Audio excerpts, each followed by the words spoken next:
एक नगर में एक व्यक्ति रहता था जो अपने जीवन की समस्याओं और दुखों से बहुत परेशान था।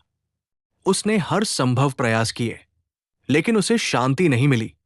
एक दिन उसके एक मित्र ने सलाह दी, मित्र, तुम भगवान श्री कृष्ण की शरण में जाओ। उनकी भक्ति में बड़ी शक्ति है, वे तुम्हारे सारे कष्ट हर लेंगे। मित्र की बात मानकर वो व्यक्ति बाजार से भगवान श्री कृष्ण की एक सुंदर मूर्ति ले आया और उसे अपने घर के मंदिर में स्थापित कर दिया।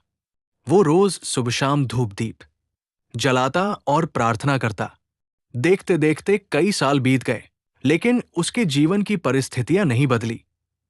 वो और ज्यादा निराश हो गया। तभी उसे एक दूसरा मित्र मिला। उसने कहा, अरे, कृष्ण तो कोमल स्वभाव के हैं, तू मां काली की पूजा कर। वे दुष्टों का संहार करती है और तुरंत फल देती है। निराश व्यक्ति ने सोचा कि शायद यही सही है।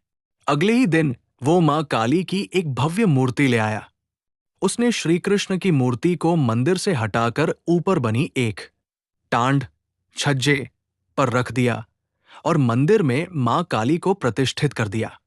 अब वो मां काली की श्रद्धापूर्वक पूजा करने लगा। एक दिन जब उसने काली मां के सामने कीमती और सुगंधित अगरबत्ती जलाई, तो अचानक उसके मन में एक विचार आया। उसने ऊपर टांड की ओर देखा, जहां श्री कृष्ण की मूर्ति धूल खा रही थी। उसने सोचा, अगर इस अगरबत्ती की खुशबू ऊपर गई, तो इसे श्री कृष्ण भी सूंघ लेंगे। मैंने तो अब उनकी पूजा छोड़ दी है, तो फिर उन्हें ये सुगंध क्यों मिले? ये तो सिर्फ मेरी काली मां के लिए है। यही सोचकर वो तुरंत एक कपड़ा लाया और एक स्टूल पर चढ़कर श्री कृष्ण की मूर्ति की नाक और मुंह पर पट्टी बांधने लगा, ताकि सुगंध उन तक न पहुंच पाए। जैसे ही उसने मूर्ति के चेहरे पर कपड़ा स्पर्श किया, अचानक एक चमत्कार हुआ। साक्षात भगवान श्री कृष्ण ने उसका हाथ पकड़ लिया। वो व्यक्ति हक्का बक्का रह गया। उसकी आंखों में आंसू आ गए, पर वो उलझन में भी था।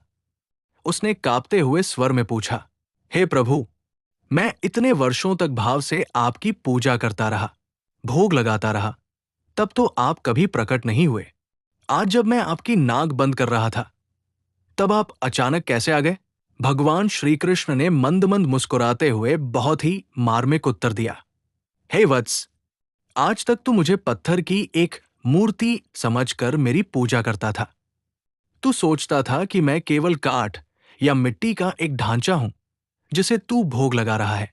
लेकिन आज जब तूने मेरी नाक पर कपड़ा बांधने की कोशिश की, तो तेरे मन में ये दृढ़ विश्वास, भाव जाग गया कि इस मूर्ति में भी जान है, ये भी सूंघ सकती है। आज पहली बार तूने मुझे पत्थर नहीं, साक्षात जीवित सत्ता माना। जिस क्षण तेरा विश्वास पत्थर से ये कहानी हमें सिखाती है कि भगवान केवल मूर्तियों में नहीं, बल्कि भक्त के भाव और विश्वास में बसते हैं। जब तक हम ईश्वर को केवल एक कर्मकांड की तरह पूजते हैं, वे दूर रहते हैं। लेकिन जिस दिन हमारे भीतर ये अटूट विश्वास पैदा हो जाता है कि वे हमें देख रहे हैं और सुन रहे हैं, उसी दिन वे हमारे सहायक बन जाते हैं। जाकी रही भावना जैसी, प्रभु मूरत देखी तिन तैसी। वीडियो पसंद आई हो तो लाइक, शेयर और सब्सक्राइब करना ना भूलें। धन्यवाद।